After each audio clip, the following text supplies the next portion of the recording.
profissão. Então, por exemplo, na psicologia a gente tem várias áreas de atuação: hospitalar, clínica, do trabalho, escolar, diversas. Então, perceba que possibilidades você vai ter dentro dessa profissão depois. E compare. Veja quais são os ganhos financeiros que você vai ter, quanto em média que é o salário dessas pessoas relacionando essas profissões. Veja também quais são as cidades que você está disposto a fazer o vestibular e a morar, porque olha só, isso é importante também, tá, gente? Não só escolher faculdades que você gostaria de fazer, mas também escolher quais são as cidades que você estaria disposto a morar, porque a maioria das faculdades o curso é de no mínimo 4 anos. Então imagina aí, você vai passar de 4 a 6 anos da tua vida em uma determinada cidade. É importante que você faça uma associação, que universidades que são boas, que têm o curso que eu quero, mas que também eu gostaria de estar morando nessa cidade e que vai me dar possibilidades de continuar a minha profissão nela, né, nesse sentido. Percebam também quais são as habilidades que você vai precisar desenvolver. Então, eu vou pensar aqui. Já aconteceu, por exemplo, de uma paciente minha escolher relações internacionais. Curso excelente, tem várias áreas a serem seguidas, né? Só que ela quer ir para a área da diplomacia. Então, ela quer ser diplomata. Só que ela é uma pessoa muito tímida, muito introvertida. Ela vai então ter que ter consciência que não tem problema ela escolher relações internacionais, só que ela vai ter que desenvolver essa habilidade da comunicação para que ela consiga se dar bem na área, tá? Então, percebam quais são as suas qualidades e quais têm mais a ver com as profissões que você está em dúvida para escolher, mas se tiver no coração, bah, eu quero muito fazer tal curso, só que eu não sei se eu me daria bem nesse curso. Se você estiver disposto a pagar o preço por isso para desenvolver essas habilidades, vai fundo, né? Então, não é um impedimento. Outra questão, é muito importante essa que eu vou citar agora, tá, gente? Entreviste ou passe algumas horas do seu dia com profissionais que já estão atuando na área dessas profissões que você está em dúvida. Por quê? Quando você faz perguntas para esses profissionais, vamos pensar assim, você está propenso a ir para a área da medicina, do direito, da psicologia, para ser professor de português, de inglês, né? Então, você conversando com essa pessoa, de preferência pessoalmente, você vai poder analisar quais são os prós e contras dessa profissão, que dificuldades que eu vou enfrentar, que facilidades ou que satisfações que eu vou ter. Fica mais fácil depois, tá? Porque daí essas pessoas já vão poder te dar um norte do que você pode esperar também dessa profissão. E mais ainda, se você passa um tempo do seu dia ou da sua semana com profissionais já atuantes na área, você pode observar como que essa pessoa atua e como que é esse ambiente, como é que você se sente nesse ambiente de trabalho. Isso ajuda muito na hora de tirar dúvidas entre profissões, tá? Porque às vezes a gente tem uma ideia de como é ser engenheiro civil, mas a hora que a gente vai estar junto com o engenheiro civil e ver toda aquela tramitação que ele tem que fazer, toda a parte burocrática também, você tem uma outra visão, que pode ser que seja determinante para você continuar querendo essa profissão, ou pode ser que você desista pelo que você vai ver ali, ok? Então é bem importante. Retomando aí essas dicas, filtre as interferências externas, imagine como seria o teu ambiente de trabalho, compare as profissões, compare elas pensando em quais são as disciplinas, áreas de atuação, ganho financeiro, habilidades que eu vou ter que desenvolver, cidades eu estou disposto a morar ou não. E entreviste ou passe um tempo com pessoas que já estão nessa área, ok? Essas são dicas bem importantes na hora da decisão. Tem uma questão, galera, assim, que eu já vi acontecer muito, e aí é importante vocês se questionarem a esse respeito. Saiba que crenças limitantes podem impedir você de fazer o que você realmente gostaria. Vou dar um exemplo. Tem várias pessoas que eu já vi que elas queriam muito fazer, por exemplo, medicina, e elas acabaram por se acharem inseguras demais e por se acharem insuficientes, acabaram fazendo enfermagem ou odontologia. Não culpando de forma alguma, não quero diminuir de forma alguma essas outras duas profissões. Mas o que aconteceu aí nessa situação? A pessoa deixou de ir para a medicina por medo e não porque ela não queria. Então é diferente. Se você quer realmente uma área, se você sente que teu coração está nessa profissão, cuidado por não deixar de escolher, cuidado para não deixar de escolher essa e ir para uma outra mais fácil, porque o mais fácil pode se tornar mais difícil. Se você entra em uma determinada área só por ser mais fácil, o que vai acontecer com você? Ao longo do tempo você vai se frustrar, você vai estar infeliz, pode ser que você adoeça, e aí você vai ter que começar tudo de novo ou vai viver infeliz na tua profissão, né? E eu acho que não é preciso isso. Então, o que a gente tem que pensar? Será que realmente eu não tenho mesmo capacidade para fazer determinado vestibular? Será que realmente, só por eu ser uma pessoa mais introvertida, eu não dou conta de desenvolver e ser mais comunicativa ao longo do curso? Ao invés de você pensar assim, eu quero fazer tal curso, mas é muito difícil. Pense assim, o que eu preciso fazer para que eu dê conta disso? Então vamos mudar a questão, vamos inverter essa questão, tá? Às vezes a gente não se acha capaz, mas a gente é muito mais capaz do que imagina. E outras vezes, se eu não sou capaz nesse momento, eu tenho que me perguntar o que eu preciso fazer para então me tornar essa pessoa. Pode ser que dependendo da angústia, da ansiedade, da insegurança que você tenha, pode ser que você precise de atendimento psicológico por um tempo para que você desenvolva, melhore essa questão da autoestima, da autoconfiança, da segurança. Então, se for essa questão, busque um atendimento psicológico e desenvolva isso. É possível, tá?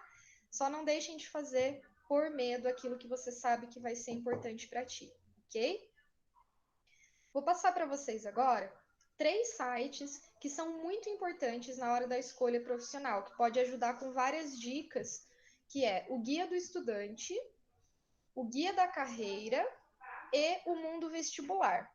Esses 3 sites, eles têm informações que podem te ajudar bastante na hora da escolha de carreira. Por quê? Por exemplo, o Guia do Estudante, a hora que você digita lá uma profissão que você está em dúvida, ele entrega para você em uma página, resumidamente, ele entrega para você qual o perfil desse profissional, quais são as características, vídeos de pessoas que já estão atuando na área, para que você possa entender um pouco melhor o dia a dia dessas pessoas, quais são as melhores faculdades que tem esse curso, o ganho financeiro. Então, em uma página, você tem um resumão ali das profissões, tá? Guia da carreira, a mesma coisa. E o do mundo vestibular, você vai ter ideias muito importantes e sugestões muito importantes para o dia do vestibular mesmo, ou para o Enem. Então, esses 3 sites, eles também podem ajudar e estão sempre postando ideias muito importantes na hora da escolha de profissão, ok? No trabalho de orientação profissional dentro da clínica, então o que eu quero dizer para vocês? Se fazendo todas essas pesquisas, se fazendo todo esse aprofundamento não for suficiente para que você esteja realmente tranquilo para fazer uma escolha, a minha sugestão é: procure um profissional de orientação profissional específico, que daí dentro disso a gente vai trabalhar o quê? Vou falar do que eu faço, por exemplo, tá? A gente vai trabalhar daí individualmente autoconhecimento. Então nós vamos mergulhar, né, dentro de um processo que você vai se conhecer melhor, se entender melhor.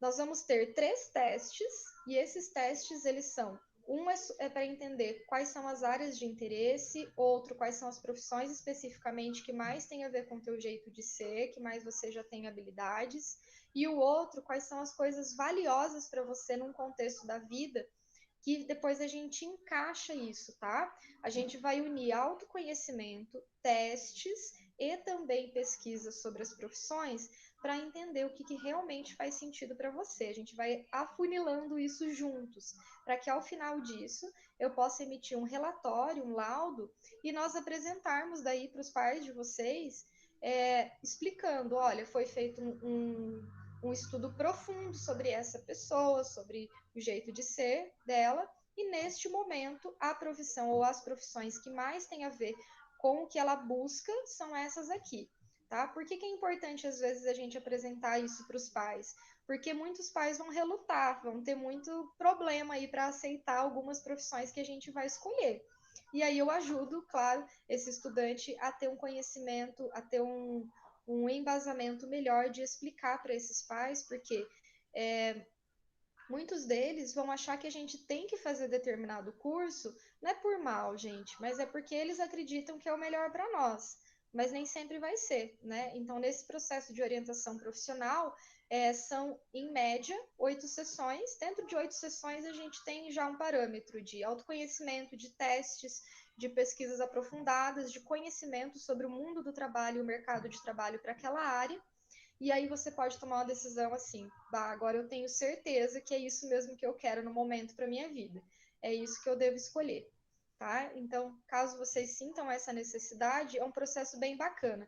Porque o que acontece muitas vezes? As pessoas começam cursos e daqui um semestre, um ano, às vezes elas já não têm mais certeza se é aquilo que elas querem. E aí perdeu tempo, perdeu dinheiro, perdeu de fazer um monte de coisa. E não é aquilo que queria. Então, vale a pena investir em você nesse processo de escolha. Afinal, depois disso, você vai passar aí vários anos da tua vida fazendo isso. Agora, pessoal, eu quero passar para vocês algumas dicas para estudo mesmo, voltadas aí para o terceirão, né? O que eu quero dizer? Que é muito diferente você estudar do estudar com estratégia. Quem estuda com estratégia passa muito mais rápido no vestibular, ok? Mesmo que não estude tanto em quantidade, mas ele estuda com técnicas. E aí, essas técnicas que eu vou passar para vocês, anotem aí. Tem no site Sou Gênios. Eu vou copiar e colar aqui para vocês e colocar aqui no chat, tá? Esse site Sou Gênios, ele tem diversos conteúdos em que você pode saber como estudar com estratégia, ou seja, perder menos tempo e passar mais rápido no vestibular. O primeiro deles é planejamento de estudos. Existem aí diversas formas de planejar os seus estudos, mas para que você consiga estudar com qualidade, você precisa ter ideia de quantas horas você precisa estudar na sua semana, qual é o horário que você mais rende, porque tem pessoas que são mais diurnas, ou seja, rendem mais de dia estudando, e tem outras que são mais noturnas, que estão mais concentradas e estudam melhor à noite. É importante você se avaliar nesse sentido também, tá? Então, fazer um planejamento, como eu vou estudar? Procurem ali, tem no Google vários tipos de planejamento que vocês podem fazer e você encontra qual é o melhor para o teu caso, ok? Outra dica, exercícios de memorização. Isso é muito importante, galera, é muito importante mesmo, porque é muito comum a gente não tá com a memória muito boa aí, principalmente na fase do vestibular, porque acaba interferindo o nosso emocional. Quando eu tô mais ansiosa, quando eu tô mais estressada, mais sobrecarregada, tende a minha memória estar um pouco mais prejudicada, tá? Então, fazer exercícios de memorização, e aí nesse site que eu passei para vocês, tem vários exercícios gratuitos de memorização, coisas simples, coisas fáceis, mas que vão ajudar vocês a terem uma memória melhor. Ou seja, quando você estudar aquilo, você vai memorizar muito mais rápido do que uma pessoa que não faz esses exercícios de memorização, tá? Uma terceira dica: exercícios de concentração. Tem vários exercícios muito simples, muito bobinhos até, e que parecem que não. Ah, isso aí é bobagem. Por exemplo, focar na hora que você está tomando banho, né? Sentir o momento do banho sem ficar viajando na maionese com outras coisas. É um exercício de concentração. E existem N exercícios. Eu não vou entrar agora citando quais são, que eu poderia falar vários aí para vocês, mas a gente não tem tempo para isso. Eu vou só jogar as ideias e depois vocês aprofundam, tá? Mas exercícios de concentração ajuda você muito para que no momento que você for estudar determinada disciplina, a sua concentração dê conta de que você aprenda melhor as disciplinas, o conteúdo, sem precisar se esforçar tanto, tá? Então, exercícios de concentração são ótimos, exercícios de memorização são ótimos para que você aprenda mais rápido, não precise de tanto tempo para você reter as informações. Outra questão, leitura dinâmica. A leitura dinâmica é uma técnica em que você aprende a ler muito mais rápido, porém garantindo a qualidade daquilo que você está lendo. Então, imagine só, você tem 1 milhão de coisas para ler para o vestibular, e aí você aprende uma técnica que você vai ler muito mais rápido e que vai garantir que você aprenda tanto quanto se você estivesse fazendo uma leitura mais pausada. Vale a pena ou não vale aprender uma leitura dinâmica, né? A gente pensa aí, principalmente esse ano, que estamos aí nessa questão de quarentena, infelizmente muitos de vocês às vezes não conseguem render tanto quanto renderiam em sala de aula. Vale aí essas dicas para que vocês consigam, mesmo tendo menos tempo, conseguir focar aí e estudar com estratégia, tá? E olha só, galera, não desanimem. Não desanimem porque o colégio está fazendo de tudo para que vocês consigam aprender o máximo possível, né? Então aproveitem mesmo os momentos aí de tirar dúvidas. Aproveitem esse ano, não deem esse ano como perdido, não desanima porque ainda tem muita água para correr aí e dá tempo sim de fazer acontecer aí o teu sonho, ok? Outra dica, resolver questões antes de ver a matéria, fazer simulados.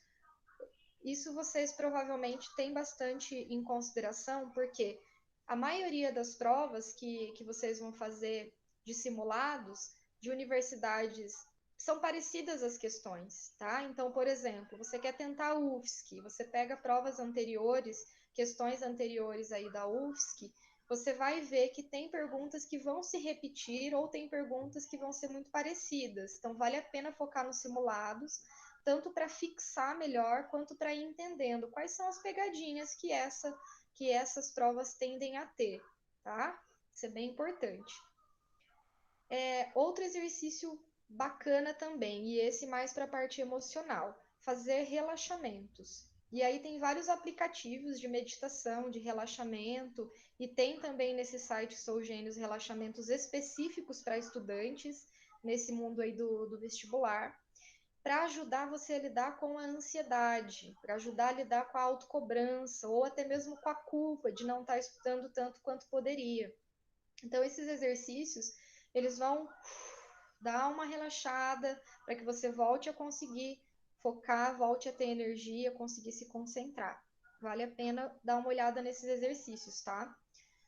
Uma outra questão bem importante, e eu não vou me aprofundar muito porque tem pessoas que são especialistas nessa área e vão poder falar melhor para vocês, mas que faz muita diferença na hora de estudar para o vestibular, é a questão da alimentação e da atividade física.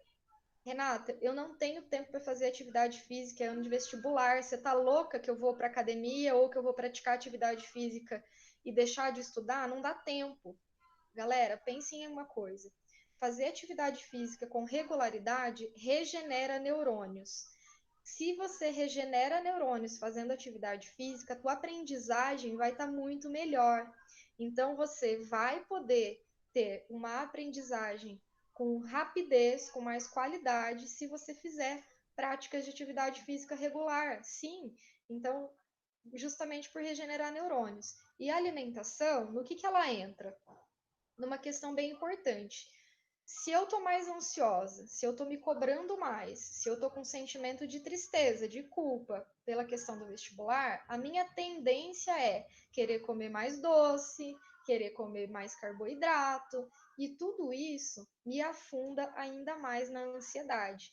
Então, é uma contradição, porque na hora que eu tô lá ansiosa, eu como uma barra de chocolate, vai me dar aquela sensação de bem-estar.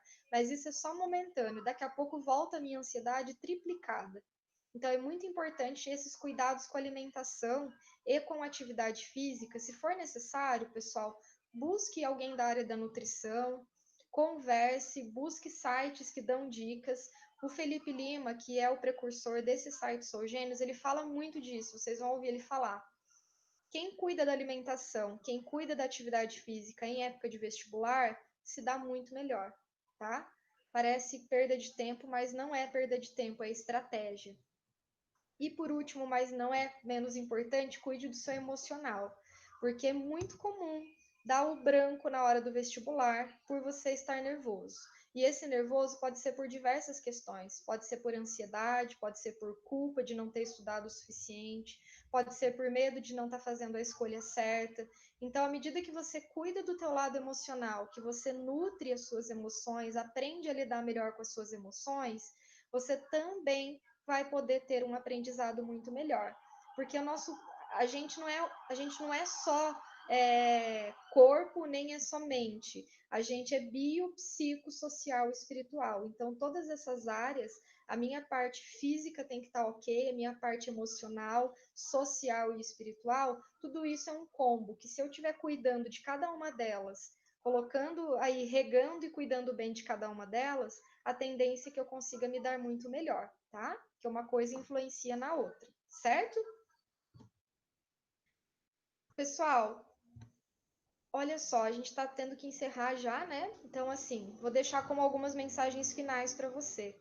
Uma frase do Steve Jobs que eu gosto muito, que a única maneira de fazer um excelente trabalho é amando o que você faz. Você pode ser bom em determinadas áreas, mas você ser excelente, ser o cara ali, né, com o perdão da palavra, né, o fodão que vai realizar aí, que vai ser reconhecido, que vai se dar muito bem na profissão, é aquele que ama o que faz, porque ele não vai se importar em estar trabalhando ou estar estudando em determinados dias que outras pessoas não estão, porque aquilo é por prazer, aquilo é por gosto, tá? Então, pensem agora, qual o trabalho que você não pode deixar de fazer? Descubra isso e viva isso. Não somente por você, mas também pelas pessoas ao seu redor, porque isso começa a mudar o mundo. Se você escolhe uma profissão que você se sente feliz, que outras pessoas vão estar ganhando com isso? Quem convive com você vai estar convivendo com uma pessoa menos estressada, com uma pessoa que vai estar mais realizada. Então, ao redor, os seus pais, os seus amigos, a sua esposa, o seu esposo, eles vão estar muito mais felizes com isso, tá? Porque você está bem. E quem vai estar também se beneficiando são as pessoas que você vai estar atendendo, os seus clientes, os seus pacientes, eles vão sentir a diferença, entende? É muito diferente você ser atendido por uma pessoa que gosta daquilo que faz do que ser atendido por alguém que não está nem aí para aquilo, que está fazendo só por obrigação. Então, se você escolhe uma profissão por gosto, por satisfação, você está cuidando de você, do teu bem-estar, você está cuidando do bem-estar das pessoas ao teu redor e também vai estar cuidando para que o mundo seja melhor, que você vai estar fazendo algo realmente por satisfação, certo? Para finalizar, vou compartilhar com vocês aqui a minha tela